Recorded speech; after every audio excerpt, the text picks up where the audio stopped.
The year is 1795. The world's oceans are a battlefield, and the most fiercely contested waters lie in the Indian Ocean. Here, the great naval powers of France and Britain clash not just in fleets, but in the shadows, a world of audacious mariners and daring raids. And in this world, one man's name would become a legend, Robert Surcouf, the king of privateers. He was not a pirate, but a legal predator, sailing with a letter of marque from the French government, authorized to hunt and capture enemy merchant ships. His life was a thrilling story of ambition, skill, and sheer courage that all began in the historic port of Saint-Malo, but truly came to life a world away, on a small, volcanic island in the Indian Ocean.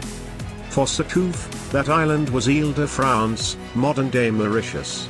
For him, this was more than just a base, it was his home and the very heart of his privateering empire.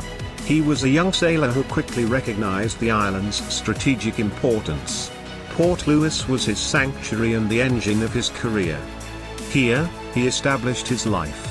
His house still stands today, a two-story, colonial-era building on the corner of what were historically Rue des Forges and Rue de l'Intendance. Constructed between 1796 and 1800, this building served a dual purpose as both a residence and a warehouse. Its prime location, close to the harbor and the main streets, was ideal for a successful privateer like Surcouf to manage his business and live in comfort. As we can see, this once impressive building has seen better days. There are holes in the roof, the flooring is starting to rot, and unless something is done quickly, this will simply become another piece of history, lost to the ravages of time. Surcouf would return to Port Louis with his captured ships, known as prizes. Here, he would sell the captured cargo and vessels at auction, earning him a significant fortune.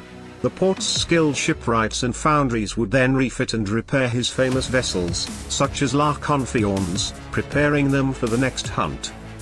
Surcouf's legend was cemented by one particular exploit that seemed impossible. The year was 1800, and he was commanding a ship half the size of his prey, the formidable British East Indiaman, Kent. The Kent was a floating fortress, heavily armed and with a crew far outnumbering Surcouf's men. Against the advice of his crew, Surcouf refused to back down. With tactical genius and audacious bravery, he sailed his ship directly into the heart of the Kent's defenses. The battle was fierce, but Surcouf's plan was not to outgun them, it was to outwit them. He led a daring boarding action, screaming orders, sword in hand, as his crew swarmed the deck of the larger ship. After a brutal fight, the Union Jack was lowered, and the French tricolour was raised. It was a victory that stunned the naval world and earned Surcouf the name Roi des Corsaires, the king of privateers. It was a testament to his tactical brilliance and his refusal to believe in impossible odds. After a career that saw him capture an estimated 47 ships, Surcouf eventually retired from the high seas.